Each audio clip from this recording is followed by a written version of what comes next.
tujuannya jelas, menggagalkan pencapresan Saudara Anies Baswedan. Forum juga berpendapat ada upaya serius untuk membubarkan koalisi perubahan. Tentu saja salah satu caranya adalah dengan mengambil alih Partai Demokrat. Karena Demokrat merupakan salah satu kekuatan dari perubahan selama ini. Jadi bagi Nasdem, bagi Anies, AHY ini tidak terlampau meyakinkan untuk bisa berdampingan dengan Anies. Padahal syarat koalisi, salah satu yang saya tangkap dan dibaca dalam koalisi perubahan itu syaratnya adalah menang. Yes, PKS aja udah jelas clear ngomong. Siapapun cawapresnya, yang penting menang. Kan pertanyaan orang awam lah, nggak perlu canggih-canggih amat. Kenapa AHY nggak prioritas? Ini nggak meyakinkan orang jadi pendamping Anies. Makanya anggaran rumah tangga Partai Demokrat. Dan yang menjadi pemohon itu adalah 4 orang kader Partai Demokrat yang dipecat oleh partai itu sendiri. Jadi mereka merasa dia dizolimi dan mereka melakukan perlawanan secara sah dan konstitusional. Jadi bukan saya yang gugat Partai Demokrat. Saya pribadi tidak ada urusan apapun dengan Partai Demokrat. Jadi saya ini bertindak sebagai lawyer, sebagai advokat.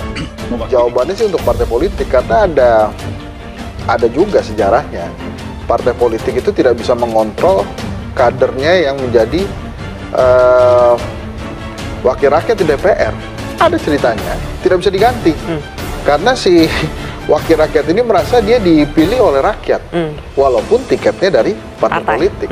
Jadi ini tentang kewenangan si partai politik saja. Jadi kalau partai politiknya dia tertutup, maka dengan mudah dia bisa PAW, ganti.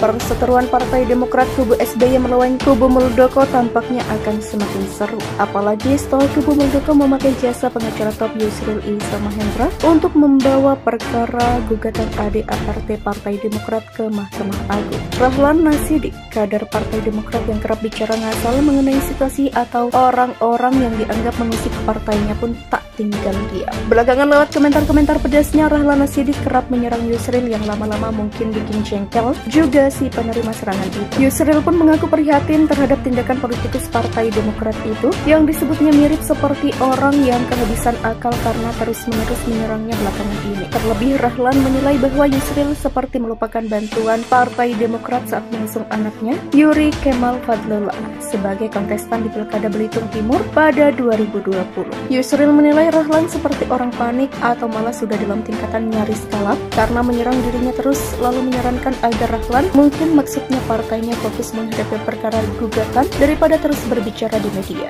Serunya kubu Partai Bulan Bintang di mana Yusril jadi ketuanya mendapat pembelaan dari Sekjen PBB bernama Adrian Syaferi Nur. Ia membela Yusril sambil menyebut bahwa kalau tidak didukung oleh PBB, maka SBY belum tentu jadi Presiden RI pada 2004 silam. Lucu juga ya, Pak Rahlan ini kayak takut sekali anggaran dasar dan anggaran rumah tangganya. Anggaran dasar dan anggaran rumah tangga partainya ketahuan bermasalah lalu berhasil dibuktikan di pengadilan yang akan membuahkan putusan yang bisa membuat Partai Demokrat bak diterjang badai tanpa ada kesiapan untuk mencegahnya. Padahal seharusnya kalau yakin benar alias nggak ada masalah dengan ADART partainya, ya biasa sajalah, buktikan semuanya di pengadilan lewat data-data yang valid, benar dan tidak menyalahi aturan. Kalau benar seharusnya kubu Rahlan dan SBY tidak perlu gentar, karena Yusril juga tidak selalu menang di pengadilan kok. Cuma ya itu, kalau pembelaan Partai Demokrat soal ADART partainya itu lemah, baik secara data maupun argumen dalam memberi penjelasan saat persidangan, siap-siap saja dilumat oleh Yusril dalam persidangan nanti. Nah, bicara soal Demokrat ini memang selalu ada lucu-lucunya gitu.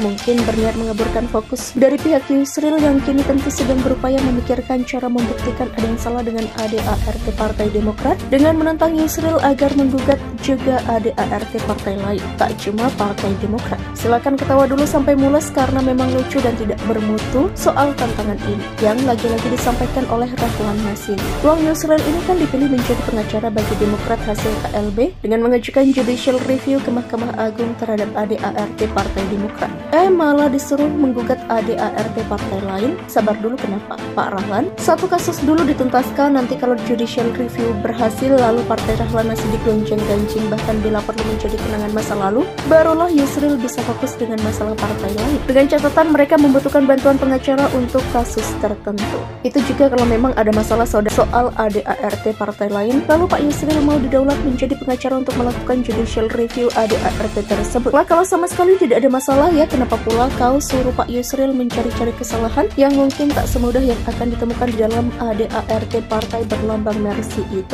Ada-ada saja sih, memang partainya Pak SBY ini juga kelakuan kader partainya. Benar kalau Pak Yusril merasa ikut prihatin dengan partainya Bapak Prihatin Nasional itu, karena kondisi partainya Mas AHY itu belakangan memang kian memprihatinkan. Yusril menilai Rahlan seperti orang panik atau malah sudah dalam tingkatan nyaris kalap karena menyerang dirinya terus, lalu menyarankan agar Rahlan mungkin maksudnya partainya fokus menghadapi perkara gugatan daripada terus berbicara di media. Serunya kubu Partai Bulan Bintang di mana Yusril jadi ketuanya mendapat pembelaan dari Sekjen PBB bernama Adrian Syaferi Nur. Ia membela Yusril sambil menyebut bahwa kalau tidak didukung oleh PBB, maka SBY belum tentu jadi Presiden RI pada 2004 silam. Lucu juga ya, Pak Rahlan ini kayak takut sekali anggaran dasar dan anggaran rumah tangganya. Anggaran dasar dan anggaran rumah tangga partainya ketahuan bermasalah lalu berhasil dibuktikan di pengadilan yang akan membuahkan putusan yang bisa membuat Partai Demokrat bak diterjang badai tanpa ada kesiapan untuk mencegah.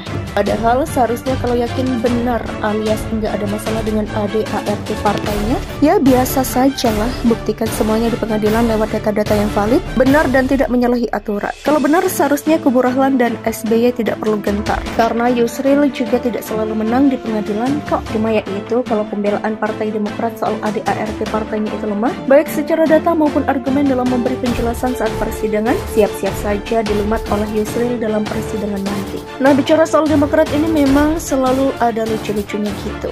Mungkin berniat mengaburkan fokus dari pihak Yusril yang kini tentu sedang berupaya memikirkan cara membuktikan masalah dengan ADART Partai Demokrat dengan menantang Yusril agar menggugat juga ADART partai lain.